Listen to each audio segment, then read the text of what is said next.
Hey everyone, welcome back. जय भोलेनाथ। कैसे हैं आप सब? उम्मीद करती हूँ आप सब अच्छे होंगे। और व्लॉग जहाँ से कल ख़त्म हुआ था वहीं से शुरू हो गया। तो कल बने थे समोसे, तो थोड़ा हैवी हो जाता है। मतलब इतना भी नहीं होता, घर के समोसे खा के मतलब इतना नहीं होता। पर फिर भी चलो, हम सोचते हैं कि हमने दोपहर को कुछ फ्राई खाया था तो रात को थोड़ा लाइट हो जाए, या फिर जब भी हम थोड़ा हैवी खाते हैं तो नेक्स्ट मील हम थोड़ा सा लाइट लेने की कोशिश करते हैं। तो मैंने भी मिक्स दाल और चावल बनाए, पर हमारा मानना है कि दाल बहुत ही दाल चावल बहुत ही लाइट होते हैं। बट ऐसा कुछ भी नहीं है, दाल को डाइजेस्ट होने में बहुत ज़्यादा टाइम लगता है। तो बट जैसा हमारे यहाँ पे माना जाता है तो उसी के अकॉर्डिंग मैं भी चल रही हूँ। पर ये थोड़ी सी मैंने भी कहीं एक स्टडी में देखा था कि दाल बहुत ज़्यादा समय लेती है पचने के लिए, क्योंकि इसमें काफ़ी ज़्यादा प्रोटीन होता है। और फिर रात को हमारा सिस्टम है जो और चीज़ों पे काम करना चाहता है, पर जब हम दाल वगैरह खाते हैं तो वो उसी में लगा रहता है। तो चलिए, ये थी कुछ हल्का फुल्का ज्ञान जो मुझे जहाँ से मिला मैंने आपके साथ शेयर कर दिया। तो चावल मैंने बना दिए हैं, दाल को लगा दिया है तड़का, दूध भी मैंने गर्म कर दिया है, और अभी बर्तन है तो बर्तन भी साथ ही साथ कर दूंगी। रोटी थोड़ी सी बनानी थी तो पहले मन किया कि चल बस यहीं पे बना देती हूँ गैस पे, पर फिर सोचा कि नहीं, चूल्हे पे ही बनाती हूँ। सर्दी हो रही है तो इसमें ये भी होता है कि सब सेक भी लेते हैं। अब किसी को नहीं समझ आया इसमिस क्या होता है। इसमिस होता है इस बहाने, तो ये हमारी लैंग्वेज है कि इसमिस है ना। तो चलिए, अभी आग जला लेते हैं और रोटी बना लेते हैं बाहर चूल्हे पे।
तो जी टाइम हो गया है सोने का और काम सारे ख़त्म हो गए हैं। तो बच्चे थोड़ी देर यहाँ पे बैठे हुए हैं और फिर ये थोड़ी देर में मतलब पर मेरे पास आ जाएगी और पक्ष है जो अपनी दादी जी के पास ही सो जाएगा।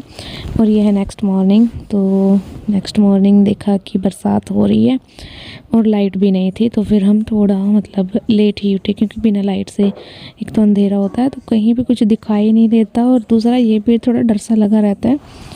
और बिना लाइट से फिर ये भी होता है कि कुछ काम होते हैं जो लाइट के साथ ही होते हैं, तो सोचते हैं कि जब लाइट ही नहीं है तो करेंगे क्या। तो थोड़ा सा मतलब लेट उठी, 5:30 के आसपास उठे। और गैस पे रख दूँगी पानी।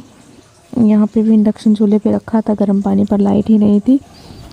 और अभी मैं पानी गर्म होने के लिए रख दूँ। पानी बहुत ज़्यादा ठंडा होता है तो उसको भी गर्म होने के लिए काफ़ी टाइम लगता है, और अगर पास में खड़े खड़े उसका वेट करते रहो तो फिर काम को देर हो जाती है। इसीलिए फिर मैं अभी पानी इधर रख दूँगी गैस पे गर्म होने के लिए। और मैं खुद चली जाऊँगी बाहर, जो आंगन में काम है वो सब करने के लिए। और बाहर काफ़ी मतलब गीला हो गया था हर जगह बारिश के कारण, तो आज साफ़ सफाई करना भी थोड़ा मुश्किल हो जाएगा, पर करनी तो है। और आज हमने मुहूर्त कर दिया है, शुभ मुहूर्त, जो बाहर वाला किचन है इसका। क्योंकि बाहर बरसात है ना, तो अब से बस अंदर जो चूल्हा है इसी पे काम शुरू हो जाएगा। तो ये काफ़ी समय से मतलब बंद पड़ा था, तो जितने भी पॉलीथीन या एक्स्ट्रा लिफाफे या कुछ भी मतलब ऐसा होता है जो जलाने के लायक होता है, वो हम यहाँ पे स्टोर करके रखते रहते हैं, चूल्हे के ऊपर रखते रहते हैं बस। और ये खिड़कियाँ जब हमारे नीचे वाले रूम में, जो बच्चों के दादा दादी जी का रूम है, उधर AC लगा था, तब वो खिड़कियाँ निकाल के इधर रख दी थी। तो मेरे हस्बैंड इनको अभी के अभी ऊपर बिल्कुल टॉप फ्लोर पे छत पे रख के आ गए हैं। और मैं आ गई हूँ यहाँ पे कुछ ईंधन लेने, मतलब पथुल्ली पाथी वो लेने के लिए मैं आ गई हूँ। अभी जलाऊंगी मैं चूल्हे में आग और वहाँ पे रखूँगी गर्म पानी, क्योंकि फिर सबको नहाना भी है तो गर्म पानी भी ज़रूरी है। और दूसरा सर्दी है तो गर्म पानी तो चाहिए ही होता है।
पानी पीने के बाद फिर मैंने चाय वगैरह बनाई, क्योंकि पानी गर्म हो गया था। तो उसके बाद वैसे मैं चाय ही बनाती हूँ, और जो मंधानी है वो तो इन्वर्टर पे भी लगा देती हूँ।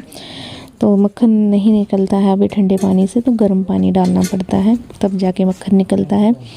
और चूल्हा बिल्कुल गीला हो गया था क्योंकि किसी को नहीं पता था कि रात को बारिश आने वाली है, तो चूल्हा ऐसे ही था। तो फिर बारिश आई, उसके बाद कुछ सुनाई दिया होगा, तो रात को किसी ने उठ के मतलब इसके ऊपर जो तसला है उससे इसको ढक दिया होगा। पर जो इसके सामने राख पड़ी थी वो बिल्कुल गीली हो चुकी है और अब उसे साफ़ करना बड़ा मुश्किल हो गया है। तो बड़ा झाड़ू था, मतलब बड़ा जो ये खजूर का झाड़ू होता है, ये तो गीला हो गया था और ना ही फिर उसके अंदर इतनी क्षमता थी कि वो राख को उठा सके, क्योंकि वो बहुत हल्का होता है आगे से, तो वो वेट मतलब नहीं खिसका सकता। तो छोटा जो घिसा हुआ पुराना झाड़ू होता है वही काम आता है चूल्हे की सफाई के लिए। वो बिल्कुल अच्छे से क्लीन कर देता है चूल्हा। और मेरे हस्बैंड भी आपको यहाँ पे थोड़े थोड़े दिखाई दे रहे होंगे, वो भी उठ गए हैं। और ये मेरे मुझसे थोड़ी देर बाद उठे थे, मतलब बिल्कुल नहीं, साथ में ही उठ के थे आई थिंक, मुझे ध्यान ही नहीं रहा था। तो ये देखिए बिल्कुल कितना कीचड़ हो गया है और इसको साफ़ करना मुश्किल हो गया। ये देखिए बिल्कुल कीचड़ ही आ रहा है। फिर अभी दिन में इसको पानी से वॉश करेंगे। अभी मैंने पानी इसलिए नहीं लगाया क्योंकि नहीं पता था कि लाइट कब आएगी और टंकी में पानी कितना है कितना नहीं, अदरवाइज़ मैं इसको अभी धो देती। पर पानी की पूरी जानकारी न होने की वजह से फिर मैंने इसको ऐसे ही छोड़ दिया। और अब कर दूंगी चूल्हे की पुताई, क्योंकि आज सुबह से इसलिए कर रही हूँ क्योंकि आग जो अंदर वाले चूल्हे में जल चुकी है, तो बस वही यूज़ होगा। इसका बहुत ही रेयर यूज़ होगा या फिर होगा ही नहीं। तो इसकी पुताई अच्छे से करके इसको मैं ढक के रख दूँगी। और इसके बाद बस जो अंदर वाली रसोई है वहाँ काफ़ी अंधेरा था, कुछ दिख नहीं रहा था। तो फिर एक मोमबत्ती पड़ी थी तो मैंने वो जलाई और उसी से काम चलाया, क्योंकि यहाँ पे अंधेरा काफ़ी था और फिर बार बार आना पड़ रहा था, कुछ रखना है उठाना है। तो यहाँ मैं आपको वो कैंडल दिखा रही थी कि हम मोमबत्ती जलाई है। और जब चूल्हे में आग जल जाती थी तो रोशनी हो जाती थी, अदरवाइज़ फिर से बिल्कुल अंधेरा। तो फिर ये भी नहीं दिखाई देता था कि इसमें ईंधन कैसे लगाएं, कहाँ से उठाएं, क्या है क्या नहीं। तो इसलिए फिर मैंने मोमबत्ती जला दी और मोमबत्ती अच्छे टाइम तक जलती रही है, क्योंकि फिर तब तक ना मतलब जब दिन चढ़ आया था तब रोशनी हो गई थी रसोई में भी। और फिर मैं नहा ली और बाथरूम में भी काफ़ी अंधेरा था, तो फिर वहाँ पे भी मैंने मोमबत्ती जलाई। यही मोमबत्ती मैं लेके चली गई थी, फिर वापस से मैंने उधर रख दी थी। तो आज मैंने किया हेयर वॉश क्योंकि मंडे था, तो मंडे का है ये व्लॉग। और अभी बस यहाँ पे लोशन पड़ा था जो बिल्कुल मतलब थोड़ा ही बाकी है इसमें, पर मैं अभी भी इसको यूज़ करती हूँ क्योंकि काफ़ी महंगा आता है। तो मैं बिल्कुल इसका बूंद बूंद इसकी निचोड़ लूँगी। तो बस नहा के आ गई हूँ मैं, चाय आटा वो सब कुछ मैंने कर दिया है, झाड़ू पोछा सब हो गया है। नहीं, झाड़ू पोछा नहीं किया है क्योंकि बारिश थी ना, सबके गंदे पैर बार बार अंदर आ रहे थे।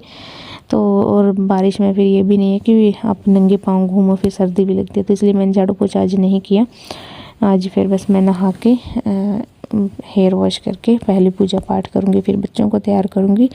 झाड़ू पोछा आज मैं फिर लास्ट में करूँगी जब सब अपने अपने ठिकाने लग जाएंगे। मतलब बच्चों के दादाजी खेत चले जाएंगे, बच्चे स्कूल चले जाएंगे और मेरे हस्बैंड खेत चले जाएंगे घास लेने के लिए, और हम जो सास बहू हैं हम रह जाएंगे। तो हम अपने अपने काम में लग जाएंगे, मतलब काम फिर हमारा ही है।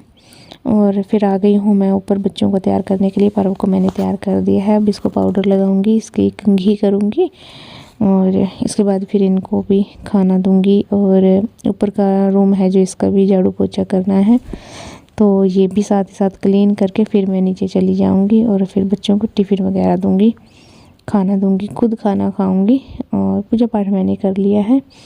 मंडे होता है तो मंडे को थोड़ा सा डिटेल पूजा करती हूँ, मतलब डिटेल क्या, मतलब थोड़ा पंचामृत से स्नान कराना, सब वो सब ये सब करती हूँ। जो मुझे बहुत दिन से फॉलो कर रहे हैं उनको पता है कि मैं पूजा कैसे करती हूँ।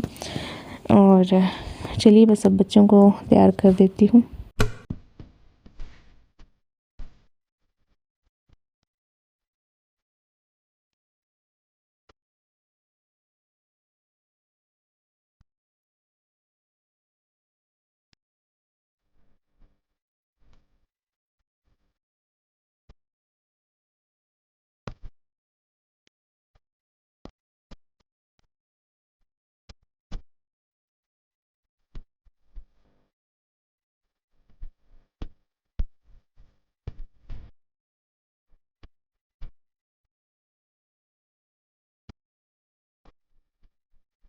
चित्र में आपको काफ़ी कोहरा सा दिखाई दे रहा है, बट आई थिंक ये बारिश है। और यही था आज के इस व्लॉग में। आई होप आपको अच्छा लगा होगा।